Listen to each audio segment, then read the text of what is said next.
अस्सलाम वालेकुम नाजरीन। पिछले कई हफ्तों से अफ़गानिस्तान की सूरत-ए-हाल मुकम्मल तौर पर तब्दील हो चुकी है और आपने देखा होगा कि अब काबुल के तख्त पर भी तालिबान विराजमान हो चुके हैं। तालिबान ने फ़तह हासिल की और फिर उसके बाद जब उन्होंने काबुल पर कब्ज़ा किया तो बहुत सारी चीज़ें हमें देखने को आईं, जिसमें कुछ ऐसे अहम नुकात हैं जिसका अगर तज्ज़िया किया जाए तो आप यूँ समझ लीजिए कि इसकी नज़ीर आपको शायद तारीख़ के किस्से कहानियों में मिले, मगर मौजूदा दौर में ऐसी मिसालें मिलना बहुत मुश्किल है। अगर हम बात करें सबसे पहले तो जब तालिबान काबुल में दाखिल हुए तो तालिबान ने सबसे पहले वहाँ के जो असरी तालीमी इदारे थे उनको जारी रखा, उनको कहा कि आप अपना सिलसिला जारी रखें, किसी असली तालीमी इदारे को बंद नहीं किया गया। इसके अलावा जो सरकारी दफातर थे जहाँ मुलाजिम काम कर रहे थे तो तमाम सरकारी दफातर को कहा कि आप भी अपना काम जारी रखें, और जितने भी वहाँ सरकारी मुलाजमीन थे उनसे गुजारिश की गई कि आप तमाम लोग वापस अपने अपने काम पर आएँ और मुल्क की बागडोर संभालते रहें। इसके अलावा अगर हम बात करें तो माले गनीमत के अलावा जैसे अमेरिका या नेटो के जो टैंक्स थे या जो उनके असलाह थे और जो उनकी चीज़ें थी उनके ऊपर तो तालिबान ने माले गनीमत समझ के उसको अपने अंडर ले लिया, लेकिन जो आम आवाम की प्रॉपर्टी थी, जो हुकूमत के अमलाक थे, ना उनको नुकसान पहुँचाया गया ना ही आम आवाम को लूटा गया।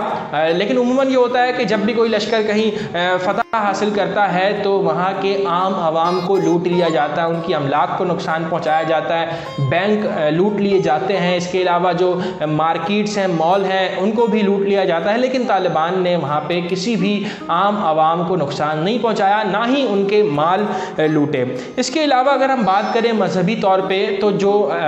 बैनुल मसालिक इत्तेहाद बैनुल मसालिक की भी एक मैं समझता हूँ आला मिसाल तालिबान ने कायम की। एक वीडियो आ रही थी जिसमें ये दिखाया जा रहा था कि इमाम हुसैन का झंडा जो है वो तालिबान के कुछ लोग उतार रहे थे, लेकिन फिर उस पर भी कलाम है कि आया वो पुरानी वीडियो है या वो नई वीडियो है, या तालिबान के हुक्म पर ये हुआ, या बाज़ ऐसे लोग थे जिन्होंने अपनी मर्ज़ी से उस झंडे को या उस अलम को उतार दिया। लेकिन फिर हमने देखा कि जब 9 और 10 मुहर्रम को यौम आशूर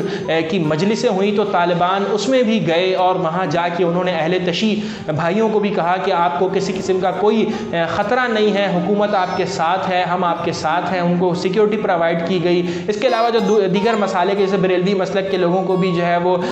लूप में लिया गया, उनके साथ मिलकर जो है लूप में लिया गया, उनके साथ मिलकर जो है वो काम आगे बढ़ाने की कोशिश की गई। इसके अलावा किसी भी सहाफ़ी को, ख्वाह वो मुल्की सहाफ़ी हो या गैर मुल्की सहाफ़ी हो या गैर मुल्की NGOs हों जो वहाँ काम कर रही थी, उनको किसी को भी नुकसान नहीं पहुँचाया गया, ना ही उनको कत्ल किया गया। उनको भी जो है उनकी जान और माल की हिफाजत की गई और कारोबारी सरगर्मियाँ जो थीं वहाँ पे उसको भी मुकम्मल तौर पर जारी रखा गया। हालांकि ये इम्कान ज़ाहिर किया जा रहा था कि जब तालिबान काबिज़ होंगे तो शायद हो सकता है कि मार्केटें वगैरह तमाम चीज़ें बंद हो जाएं और अफ़गानिस्तान की मईशत का पहिया जाम हो जाए, लेकिन उन तमाम चीज़ों को भी जारी रखा गया। एक और बहुत बड़ा एतराज़ या यूँ समझ लीजिए एक बहुत बड़ा शुबा जो तालिबान की तरफ उठाया जाता था वो ये कहा जाता था कि क्या वो ख़वातीन को बाहर निकलने देंगे, क्या ख़वातीन को आज़ादी होगी तालीम हासिल करने की, क्या ख़वातीन जो हैं वो कारोबार कर सकेंगी या मुलाजमतें कर सकेंगी। लेकिन तालिबान ने कहा कि तमाम ख़वातीन जितनी भी हैं वो तालीम भी हासिल करें, वो मुलाजमतें भी करें और वो दफातर में काम भी करें, वो कारोबार भी करें। लेकिन उसमें उन्होंने ये कहा कि आप शरई तौर पर पर्दा करें और फिर उसके बाद आप ये तमाम काम कर सकते हैं, जो कि मैं समझता हूँ कि जितने लोग परसेप्शन क्रिएट कर रहे थे या जो सवाल उठाए जा रहे थे उनका एक मुंह तोड़ जवाब दिया तालिबान ने इस बयान से कि ख़वातीन काम कर सकती हैं, तालीम भी हासिल कर सकती हैं। इसके अलावा मजहबी एतबार से किसी भी शख्स को कोई ज़ोर ज़बरदस्ती नहीं की गई। ये नहीं कहा गया कि आप तमाम लोग जो है वो 5 वक्त की नमाज बाजमात पढ़ेंगे और जो नमाज ना पढ़े उसे सज़ा दी जाएगी, या दाढ़ी रखना हर शख्स के लिए जो है वो बिल्कुल लाजिम कर दिया गया हो, या फिर ये है कि और भी जो बुनियादी इस्लाम के अरकान हैं उनकी तरफ से जो है उसके ऊपर पाबंदी लगा दी गई हो कि तमाम लोग جو ہے وہ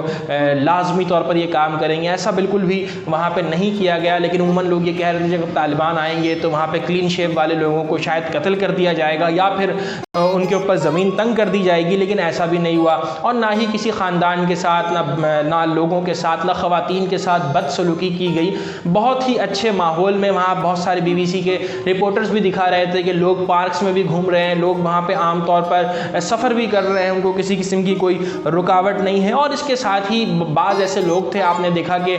جو ہوائی جہاز کے ذریعے جو ہے ہجرت کر رہے تھے، جو دوسرے ممالک جانا چاہ رہے تھے طالبان کے آنے کے بعد، تو ان کو بھی قتل نہیں کیا گیا اور نہ ان کو روکا گیا۔ ان کو کہا کہ آپ جا سکتے ہیں، معاہدہ کیا گیا ان سے کہ آپ ہمارے خلاف کوئی کام نہیں کریں گے، آپ جا سکتے ہیں، مکمل طور پر آزاد ہیں۔ تو آپ نے دیکھا کہ مختلف صوبوں سے، مختلف علاقے سے افغانستان کے لوگ نکلے اور وہ مختلف جگہ پر جو ہے وہ انہوں نے ہجرت کی۔ بعض پاکستان آئے، کچھ ازبکستان چلے گئے، کچھ تاجکستان چلے گئے، کچھ UAE چلے گئے۔ تو یہ تمام لوگ بھی باہر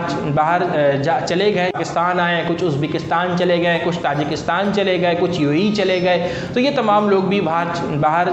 چلے گئے، جو کہ ایک بڑا اچھا میں سمجھتا ہوں کہ عمل ہے طالبان کی طرف سے۔ اس کے علاوہ عام معافی کا اعلان کر کے فتح مکہ کی یاد کو تازہ کیا انہوں نے کہ جتنے بھی لوگ ہیں جنہوں نے آیا طالبان کے خلاف کام کیا ہو یا پھر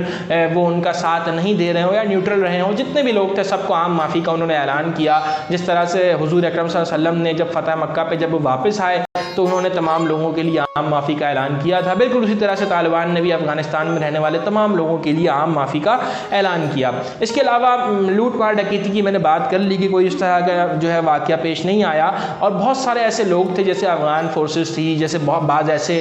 ایسے جنگجو لوگ تھے، بعض ایسا طبقہ تھا جو افغان فورسز کے ساتھ مل کے طالبان کے خلاف جنگ لڑ رہا تھا۔ جب انہوں نے ہتھیار ڈالا تو طالبان نے انہیں بھی قتل نہیں کیا بلکہ انہیں بھی معاف کر دیا۔ اس میں ایک بڑا نام اسماعیل خان ہیرات کا ہے، جسے شیر ہیرات بھی کہا جاتا ہے، اس کو بھی طالبان نے معاف کر دیا اور معاف کرنے کے بعد اسے بھی چھوڑ دیا۔ تو یہ چند اہم نکات تھے۔ جب طالبان نے افغانستان میں فتح حاصل کی تو جس چیز کا شبہ ظاہر کیا جا رہا تھا یا لوگوں کو جو خطرات لاحق تھے کہ طالبان کے آنے کے بعد یہ تمام چیزیں ہو سکتی ہیں، ایسا کچھ بھی نہیں ہوا۔ بہت ساری اچھی چیزیں ہمیں دیکھنے کو آئی سامنے، اور ظاہر سی بات ہے کہ ابھی طالبان نئے آئے ہیں اور یقیناً یہ جو طالبان ہیں یہ آج سے 20 سال پرانے طالبان سے بہت ڈفرینٹ ہیں۔ ان کو ڈپلومیسی بھی آتی ہے، ان کو حکومت چلانا بھی آتا ہے اور ان کو اسپیس دینا بھی آتا ہے۔ تو یہ بڑی اچھی بات ہے جس کے اوپر آج چینل آسان سی بات نے اپنا تجزیہ پیش کیا کہ طالبان نے فتح حاصل کرنے کے بعد وہاں کیا کیا پالیسیز اپنائی۔ یہ چند اہم نکات تھے جن کو آپ کے سامنے پیش کیا گیا۔